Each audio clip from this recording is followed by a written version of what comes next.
Nagabenta ki khubor baman kasni pet but subscribe ya u Antor News. Kubleye phi baro kinikilong ki khubor bamta kasni.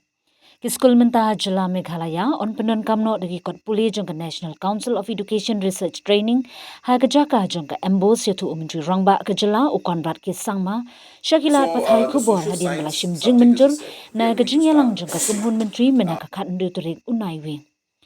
Hagajing menjur ban pyndonkam no adopt the kot ka National Council of Educational Research and Training NCERT hagi school ha Jylla umintri uyathu bayaki kot ka NCERT on pyndonkam nadu ka class 1 hadu class 10 jong ka Meghalaya Board of School Education Embos karai bala shim ban pintikna baki nugi ki jingtho halor ka Jylla kilongkat kum ka culture ka history bar ka jinglong kerpang bat baro akine kim dei ban shakta ka jingtmu jong ka kinhun menteri ba ka Pule ka dangne ka long ka bayarengkan kerdan bat kiwe ki Jylla hapo ka ribat kan plilan ye ki samla bakin la ban yakun ne ye be bat ki national level. Second is the proposal for adaptation of NCERT textbooks based on certain modifications in certain subjects will be done by MBOS from now on, and this decision has been taken, and by that I mean in the coming academic year the process is going to start, and we will see this adaptation taking place as we move forward. But immediately the cabinet decision that has been taken today is to allow the adaptation of the NCERT textbooks with necessary modifications from class 1 to class 10. And there are certain schools that are in local language, in vernacular language, the classes are taught. For them, from class 1 to 5, the adaptation or the necessary changes in the language will be done. And once the translation and language is done, then the adaptation will take place. Let me just go into the background of why this is important. This is important because we have a concern in the overall education system, and after doing thorough research and consultation with different stakeholders at different levels in the education system, we have come to the conclusion that most of the textbooks that are being used in MBOS, especially when it comes to these three standardized subjects, which is science, English and mathematics, the books are not at the standards of the national level, and hence to improve the overall quality of the textbooks, we are adopting this. That's number one. Also, number two, that in terms of the learning outcomes at the elementary stage, the textbooks that we are using currently are not in conformity with that particular aspect, and hence to bring us in line with the learning outcomes at the national level, we are changing this textbooks.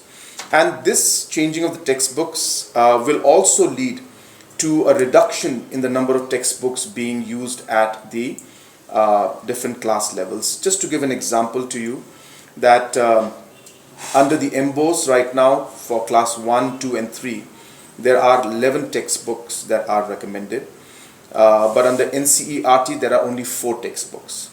So hence the number of textbooks will go down drastically. In fact, for class 5, if I recall from the presentation, there were 17 textbooks under MBOS, whereas for under NCERT it is below 10. It is about 8, 9 something. So therefore there will be a large reduction in the number of textbooks that will be used. There will be increase and improvement in the quality of the content that will be imparted to the students. It will be in conformity to a large number of requirements at the national level, including the learning outcomes. And hence this process is being done. And this also is being done in a larger scale, keeping in mind the state curriculum, SGF they call it. So that particular SGF, state curriculum also, the amendments to those, or rather the drafting of those aspects will also be taken up. and we will ensure that the curriculum also is adapted to the national curriculum, and with, of course, necessary adaptation to local contents, because we are very, very clear as a cabinet that the subjects in which we require local knowledge, local content based on our culture, based on our history, and based on our uniqueness, all these aspects should not be diluted, and hence the subjects where these matters the subjects are there, we will take necessary steps to adapt the NCERT content and come out with our own textbooks, but the content will be based on the NCERT norms and standards. The aspect that even today we are having more textbooks, in fact double or triple the textbooks that are being put in by NCERT, and the content also being something that we keep working on, and it keeps changing. The cost may be the same or even lesser than what we are spending right now. So therefore, that is what the Education Department has given us. But having said that, a decision like this for us, we strongly feel that is a thing we need to do, and hence it is a question of the future of our children, and hence we will not compromise on it, but we will ensure that we are able to minimize the financial impact. And as I said, the initial assessment that has been given by the Education Department is that the cost will be same, or if most likely lesser than what we're spending as of now. So all this while we use the embossed textbooks. So in this process, since we have changed to NCERT, what is the role of emboss in this?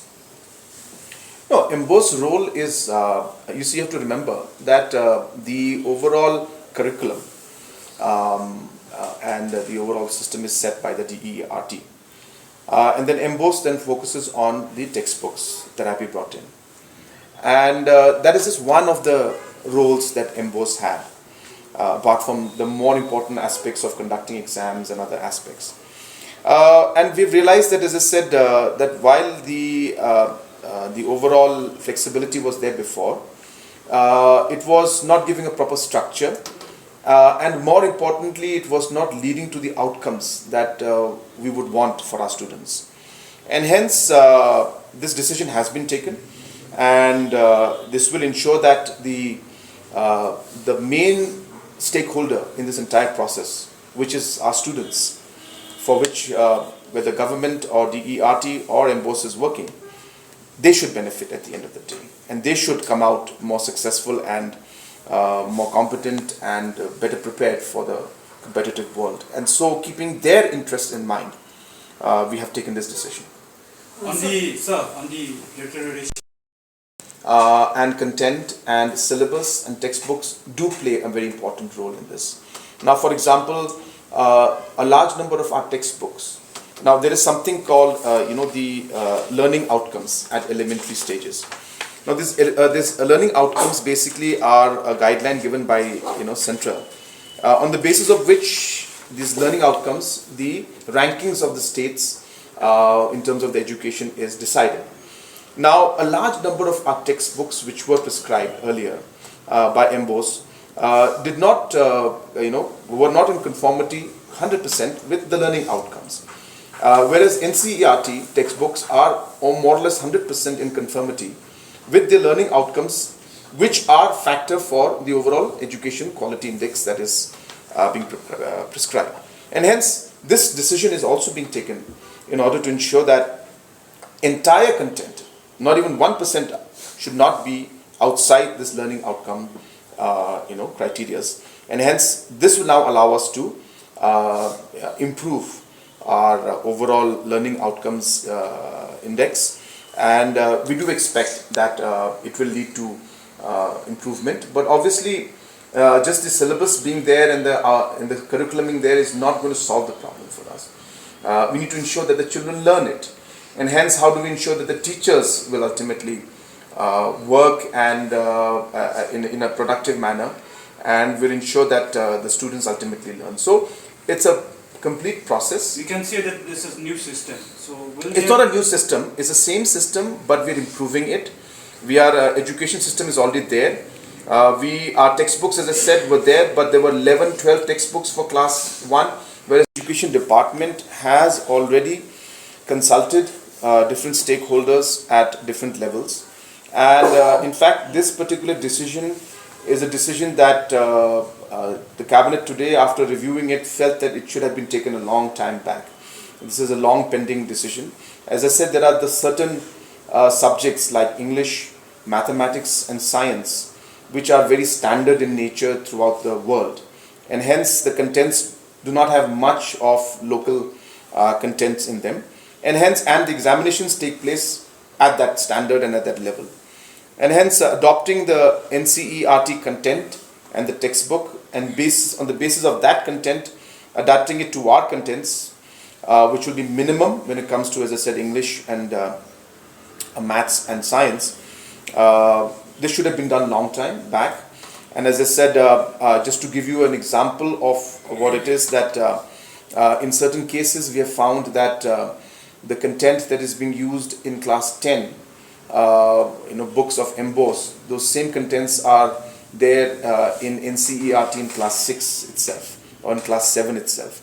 So the standards of the education quality needs to be brought up, because our students need to compete at the national level, and hence, keeping all of these factors in mind, we are doing this. We also understand that it is not simple, it will be challenging, and we all have to work together, but we need to start somewhere. If we keep waiting and holding on to a decision like this, then we will never see the changes and the reforms that we wish to take and we wish to see. And hence, apart from many other decisions and reforms that we are going to take, this is one of the first major steps. We have taken many other steps, including infrastructure developments and all. But in terms of our content, the quality, and the different aspects of education, the soft aspects, we are making sure that we take this important step forward. So what about science and maths being made a compulsory subject? We are going in a phase-wise manner. We will examine all these aspects in the days to come.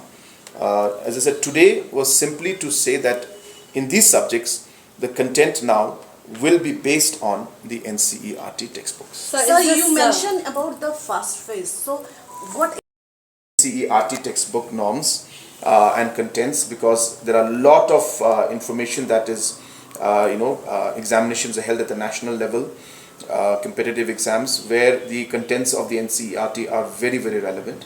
But at the same time, we also feel that there are a lot of local contents that need to be put in the right place. So we will adapt those, we will discuss those matters, include them, and then as and when we are ready, we will introduce that also. So that's what I mean. When I say phase, means which class or which subject. It'll all depend, as I said, on how fast we can move ahead with the translations, how fast we can move ahead with the local content that we wish to put in. So one related question to this. So Informally mentioned, we means the department has mentioned to them. But this particular decision has been based more on consultation with schools and different at different district levels, town areas, rural areas, and mainly the stakeholders. So this exercise started a long time back, in fact before the commission came into being, and hence keeping in mind that that major steps have to be taken, and this being a step which as a cabinet we feel is inevitable, and whether we wait for the state curriculum framework to be adopted, or whether we consult with anybody, the picture is quite clear that this decision is something that has to be taken, and especially, as I said, when it comes to these three particular subjects, and hence we have gone ahead with this. But as I said, consultation discussions have been made, but no formal agenda has been sent to the commission, but discussions have been made, but at the same time details and discussions with stakeholders has been done at an exhaustive level. So the social science subject, as I said, we are going to start adopting. I don't have details of every subject, what books will be there or not, but you're absolutely right. The reason why we're doing this is because we want to go into details of many subjects that are not being taught, which are necessary in today's world. And as we start this process of adapting to NCERT content and adapting our contents to the NCERT and coming out with our own kind of textbooks based on the NCERT things. Other subjects which are important for us as a cultural aspect, historical aspect, will also be looked into, and other aspects of things like moral science or environmental issues, those also will be looked into. But it'll all depend. I'm not saying it will be done, but we're definitely going to examine it. So to agenda number 1, you said last year it was amended this RBM Act. And how much we have borrowed, and then with this 0.5 increase, how much we can borrow? So with 0.5%, roughly the borrowing goes about 400 crores is what the impact will be of the borrowing. And as I said, you have to remember, please, so that everybody is aware, that these are now norms and these are processes, and this is what is allowed by Government of India. So it's not that we're just going ahead on our own to do what we want. These are provisions that Government of India for the last 3 to 4 years has been allowing different state governments to do, and most state governments has been availing this, but it is done on an annual basis. So every year it is only 3%, but they allow this 3% to be increased to 0.5 and then another 0.5 based on specific reforms that the state governments do. So this year also we are working with the central government, and based on the reforms that the adoption is taking place, this 0.5% additional is being allowed to be taken by the state government.